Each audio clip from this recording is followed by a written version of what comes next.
एक बाप और बेटी और एक पिता के रिश्ते पर इस तरह का आलछन लगाना, ये वही भाजपा की संस्कृति है। तो ये बिहार की जनता को बेवकूफ़ ना समझे नरेंद्र मोदी जी। दोस्तों, बिहार की सियासत इस वक्त लालू प्रसाद यादव के घर के भीतर ही चल रही जंग के आसपास है, इर्द गिर्द है। क्योंकि लालू प्रसाद यादव के घर में क्या सब कुछ ठीक है? क्या लालू प्रसाद के घर में चुनाव से पहले कुछ ठीक नहीं है? क्या तेज प्रताप यादव को घर और दल से निकालने के बाद अब भी सब कुछ ठीक नहीं है? बिहार की सियासत लालू यादव के परिवार के जंग के आसपास ही है। दोस्तों, एक और बहन रोहिणी आचार्य का बलिदान, तो वहीं दूसरी तरफ सवालों की बौछार। और इस पर पहली बार बिहार के पूर्व डिप्टी सीएम नेता प्रतिपक्ष तेजस्वी यादव ने अपनी चुप्पी तोड़ी है। सब कुछ आपको बड़े तफसील से बताएंगे, आप बने रहिए लास्ट तक हमारे साथ। उससे पहले आपको नमस्ते। आपने देखना शुरू किया है द राजनीति बिहार का विशेष सेगमेंट खबर और विश्लेषण। मैं हूं आपके साथ यासूब रजा। सबसे पहले दोस्तों, बिहार चुनाव से जुड़ी हर खबर आप तक हम पहुंचा रहे हैं, अलग अंदाज के साथ, खबर और विश्लेषण के साथ। आपका साथ, आपका सहयोग बहुत ज़्यादा ज़रूरी है। आप हमें सजेस्ट कर सकते हैं, कुछ आप बताना चाहें ज़रूर कीजिएगा। खबर की शुरुआत करते हैं। दोस्तों, बिहार विधानसभा चुनाव से ठीक पहले लालू प्रसाद यादव के परिवार में मचा है सियासी घमासान। क्या अब खुलकर सामने आने लगा है? क्या चुनाव से पहले लालू प्रसाद यादव का परिवार बिखर रहा है और बार बार कहीं का भी चुनाव हो, आखिर कुछ ऐसे परिवार और उस परिवार के ऊपर हो रही राजनीति आखिर क्यों?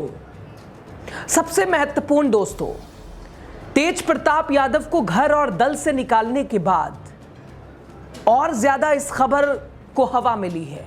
क्या रोहिणी आचार्य तेज प्रताप के टच में है? क्या रोहिणी आचार्य ने सही में आरजेडी को अनफॉलो कर दिया है? क्या रोहिणी आचार्य का परिवार से नाता टूट गया है? वही रोहिणी आचार्य जिन्होंने अपने पिता को, हम कह सकते हैं, नई जिंदगी दी है, अपनी किडनी दी है। दोस्तों, संजय यादव को लेकर उठे विवाद के बीच अब तेजस्वी यादव ने पहली बार अपनी चुप्पी तोड़ी है और खुलकर अपनी बहन रोहिणी आचार्य के समर्थन में बोला है। बहुत अटकलें सुनाई दी, दिखाई दी, बहुत सारे लोगों ने क्या क्या बोला, क्या ना बोला रोहिणी आचार्य को लेकर, उनकी राजनीति को लेकर। अच्छा, सबसे महत्वपूर्ण जो कि आज तेजस्वी ने भी उसका जिक्र किया है कि सम्राट चौधरी, तेजस्वी कह रहे हैं, जिस नेता को आरजेडी ने, जिसकी राजनीति की शुरुआत कराई, वो नेता कह रहा है कि किडनी दिया तब टिकट मिला। दोस्तों, क्या इस स्तर की राजनीति आप समझ पा रहे हैं?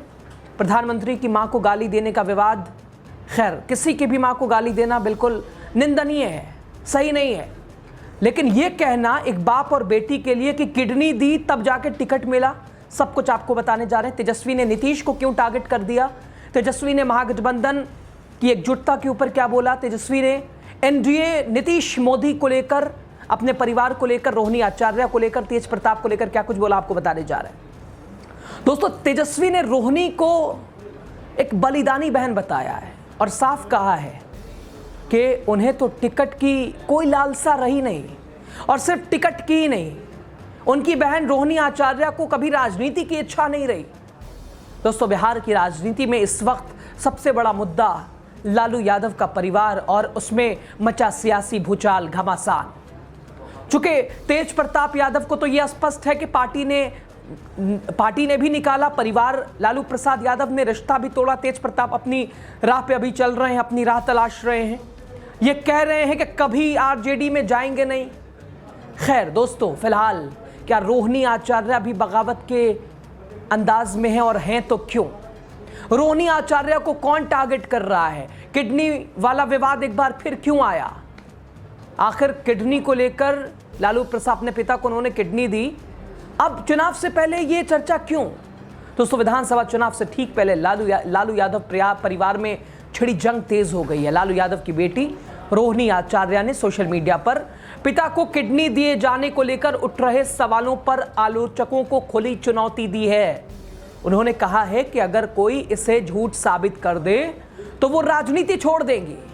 दोस्तों स्तर देखिए कहां तक क्या है। एक बेटी ने पिता के लिए किडनी दी और उसके ऊपर भी कोई राजनीति की यहां जगह है। इस बीच तेजस्वी यादव ने काफी दिन के बाद, चूंकि विवाद वहीं से शुरू हुआ था, चूंकि तेजस्वी यादव की सीट, बिहार अधिकार यात्रा पे तेजस्वी थे, तेजस्वी यादव की सीट आगे वो बस में, चूंकि सबने कहा कि तेजस्वी को वहां बैठा होना चाहिए, लेकिन वहां कौन बैठा और विवाद फिर वहीं से शुरू हुआ। एक, चूंकि कहा जाता है वो तेजस्वी के एक तरह से वो रणनीतिकार भी हैं, और ऐसे में दोस्तों तेजस्वी यादव की जगह पे बैठे होने को लेकर विवाद, और तभी से लगातार हवाएं कि कुनबा क्या बिखरने वाला है। दोस्तों तेजस्वी यादव ने अपनी बहन रोहिणी आचार्य का बचाव किया, कहा कि वो सिर्फ बहन नहीं, यानी मेरी बहन एक मिसाल है, ये तेजस्वी कह रहे हैं। अभी तक लोगों को लग रहा था क्या सब कुछ ठीक नहीं है, तो बिल्कुल तेजस्वी ने स्पष्ट कर दिया है कि वो बहन नहीं है, वो मिसाल है। तेजस्वी यादव ने रोहिणी आचार्य को उनका बचाव करते हुए कहा कि रोहिणी आचार्य की कोई राजनीतिक इच्छा नहीं है, उन्होंने कभी खुद के लिए या फिर किसी और के लिए टिकट की कभी मांग भी नहीं की। तेजस्वी ने कहा कि रोहिणी ने जो किया वो आज के समय में उसके लिए करना तो दूर की बात है, सोच पाना भी मुश्किल है, जो रोहिणी आचार्य ने अपने पिता को किडनी देकर किया। दोस्तों तेजस्वी यादव ने आगे कहा कि रोहिणी दी ने मुझे पोसा, मुझे एक तरह से पाल पोस के जो है बड़ा किया, उनका माँ की तरह मेरे साथ प्यार, उन्होंने हमेशा से पार्टी को मजबूत करने, राजनीति में मुझको आगे बढ़ाने में काम किया। उन्होंने कभी भी राज्यसभा या फिर विधानसभा या फिर किसी भी तरह के टिकट की कोई मांग नहीं की। उन्होंने अपने पिता के लिए जो बलिदान दिया वो आज के समय में शायद ही कोई बेटी कर पाएगी, करना तो दूर, सोचना भी मुश्किल है। दोस्तों बिहार के नेता प्रतिपक्ष आगे कहते हैं कि रोहिणी आचार्य ने छपरा से लोकसभा, उन्हें टिकट की मांग उन्होंने नहीं की थी, उनकी लालसा कभी ना टिकट पाने की थी और ना ही किसी को टिकट दिलाने में थी, कभी राजनीति में कभी उनकी लालसा रही नहीं। छपरा की जनता और कार्यकर्ताओं ने पिछले लोकसभा चुनाव में उनको टिकट देने की मांग की थी, लेकिन उन्होंने उनके प्यारे नेता लालू प्रसाद यादव को जीवन दान दिया था। शायद इसलिए वहां की जनता चाहती थी कि रोहिणी आचार्य लालू प्रसाद यादव की जगह चुनाव लड़ें। तेजस्वी यादव ने दोस्तों रोहिणी आचार्य की किडनी डोनेट करने पर सवाल उठाने वालों पर भी निशाना साधा है, नीतीश कुमार के ऊपर, वो भी आगे जिक्र करेंगे। लेकिन सबसे पहले आप तेजस्वी का, पहली बार जब तेजस्वी ने चुप्पी तोड़ी इस विषय पे, आपको सुनना चाहिए, जरा देखिए आप। देखिए रोहिणी दी हमारी बड़ी बहन है, हमको पाला है, पोसा है, बड़ा किया है, और रोहिणी दी ने जो कुर्बानी दी है, शायद ही आज के दिन में कोई अपने ही परिवार के लोगों को किडनी दे। ऐसी स्थिति में इन्होंने किडनी दी और राजनीति में आने के लिए उनको जो है छपरा की जनता ही चाहती थी कि उनको छपरा से टिकट मिले, और लालू जी ने छपरा सारण की जनता की बातों को सुन करके, अपने वर्करों की बातों को सुन करके रोहिणी जी को टिकट दिया।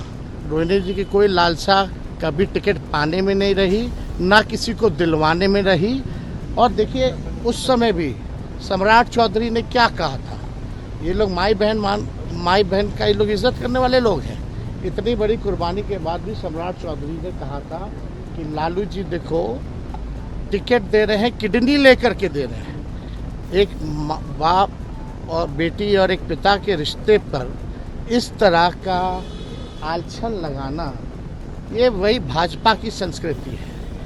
और कभी भी अभी भी रोहिणी दी पार्टी को मजबूत करने में और शुरू से ही हमको आगे बढ़ाने में उनका योगदान रहा है। कुछ लोग रहते हैं भाजपा के, कुछ लोग फेसबुक पे ट्रोलर रहते हैं, किसी के साथ फ़ोटो बना ले, रहते सब दल में हैं और कमेंट करने लगते हैं तरह तरह। तो सुना दोस्तों आपने, यानी स्पष्ट है कि बिल्कुल बहन को लेकर, बहन का जो सम्मान और जिस तरह से अपनी बहन को, रोहिणी आचार्य को मिसाल बताया तेजस्वी ने। नेता प्रतिपक्ष तेजस्वी ने मुख्यमंत्री महिला रोजगार योजना पर, जो कि आज माननीय प्रधानमंत्री दामोदर दास मोदी, जिन्होंने आज वीडियो कॉन्फ्रेंसिंग के जरिए 10-10 हज़ार रुपये एक मदद कहिए या वोट खरीदने की एक चाल, खैर बहरहाल उसके ऊपर भी तेजस्वी ने निशाना साधा है। उन्होंने नीतीश कुमार को नकलची बता दिया, दावा किया कि राजद की माई बहन सम्मान योजना से घबराकर नीतीश कुमार ये घोषणाएं कर रहे हैं। उन्होंने दावा किया कि 1-2 किश्त देने के बाद इस योजना को बंद कर दिया जाएगा, यानी बस चुनाव तक के लिए ये योजना है। सरकार अगर नहीं आई इनकी, और ये तो तय है, सरकार नहीं आई तो योजना ऐसे ही बंद हो जाएगी, आ गई तब भी ये 2 महीने 3 महीने में ये योजना बंद हो जाएगी। चुनाव के बाद सरकार महिलाओं से 10,000 रुपए की वसूली शुरू कर देगी। तेजस्वी यादव ने महिला रोजगार योजना पर सवाल उठाया, कहा कि इसमें केंद्र का पैसा नहीं है और बाद में सरकार महिलाओं से वसूली करेगी। दोस्तों, उन्होंने पीएम मोदी पर भी पलटवार किया। क्या कहा वो भी आपको बता रहे हैं। उन्होंने साफ कहा कि 1 महीने में ही 100 से ज्यादा बलात्कार केस सामने आए हैं, लेकिन जवाब क्या है आप जरा तेजस्वी को ही सुनिए। ये तो नकल, देखो हमने क्या कहा कल, बिहार की महिला अकल में नंबर 1 है और बिहार के सीएम नकल में नंबर 1 है। तो जो हम लोगों ने कहा माई बहन मान योजना का, कई दिनों से कह रहे थे देखो ये नकल करेंगे और ये नकल कर रहे हैं। और हमको तो दुर्भाग्य लगता है कि नरेंद्र मोदी जी, एक पैसा बताओ केंद्र का अगर ये दिए हो तो ये राज्य सरकार का ही पैसा है, और ये 10,000 जो है इसके उपरांत जो है देने के बाद समीक्षा की जाएगी कि किसको देना है नहीं देना है। तो ये बिहार की जनता को बेवकूफ़ ना समझे नरेंद्र मोदी जी, इन्होंने एक पैसा केंद्र का इसमें नहीं दिया है और दबाव में मुख्यमंत्री और एनडीए सरकार को नकल करके माई बहन मान योजना का उस दबाव में एक ट्रांजैक्शन तो कर देंगे, 2 कर देंगे, चुनाव तक जितना हो सकता है पहले कर देंगे, लेकिन चुनाव के बाद ये जो दे रहे हैं 10,000 रुपये, ये उधार रूप है, ये वसूलने का काम करेंगे। तो बिहार की जनता सब लोग जानती है। तो देखा दोस्तों आपने तेजस्वी यादव का ये बड़ा बयान, महत्वपूर्ण बयान, और सबसे महत्वपूर्ण परिवार में विवाद को लेकर तेजस्वी की चुप्पी। उन्होंने बहन के बलिदान को राजनीति से ऊपर बताया, उन पर भी कटाक्ष किया जो इस पर राजनीति कर रहे हैं, विशेष तौर पर भारतीय जनता पार्टी के नेताओं को एक तरह से काउंटर करते हुए। दोस्तों, एक तरफ रोहिणी आचार्य की साफ चुनौती, अगर किडनी दान झूठी साबित हो गई छोड़ दूंगी राजनीति, और वहीं दूसरी ओर तेजस्वी का यह दावा कि राजनीति से उसका कोई लेना देना नहीं। साथ ही महिला रोजगार योजना को लेकर भी तेजस्वी ने नीतीश सरकार को घेरा, मोदी शाह डबल इंजन वाली सरकार एनडीए सरकार को घेरा। दोस्तों, क्या चुनाव के बाद महिलाओं से की जाएगी 10,000 की वसूली, ये तेजस्वी क्यों कह रहे हैं? खैर, अब देखना होगा विधानसभा चुनाव से पहले लालू परिवार की यह अंदरूनी कला सियासी समीकरणों को कैसे बदलती है, क्या परिणाम रहता है। फिलहाल ऐसी खबर कि लालू प्रसाद यादव के परिवार में कोई टूट नहीं है, परिवार बिखरा नहीं है। हाँ, ज़रूर बड़े बेटे तेज प्रताप यादव की राहें अलग हैं और वो भी साफ पार्टी कहती नजर आई, परिवार कहता नजर आया कि वो उनकी हरकतों की वजह से। खैर, खबर पे आपकी राय ज़्यादा ज़रूरी है, खुले दिल से अपनी बात कीजिएगा। खबर पे आप क्या सोचते हैं? द राजनीति बिहार को सपोर्ट करना आपको इसलिए भी ज़रूरी है चूँकि आपकी खबर, आपकी डिमांड और आपकी ख्वाहिश, आप जो भी चाहें ज़रूर बताएं और खुले दिल से अपनी बात ज़रूर कीजिएगा। द राजनीति बिहार को सब्सक्राइब कीजिएगा। एक बाप और बेटी और एक पिता के रिश्ते पर इस तरह का आलछन लगाना, ये वही भाजपा की संस्कृति है। तो ये बिहार की जनता को बेवकूफ़ ना समझे नरेंद्र मोदी जी,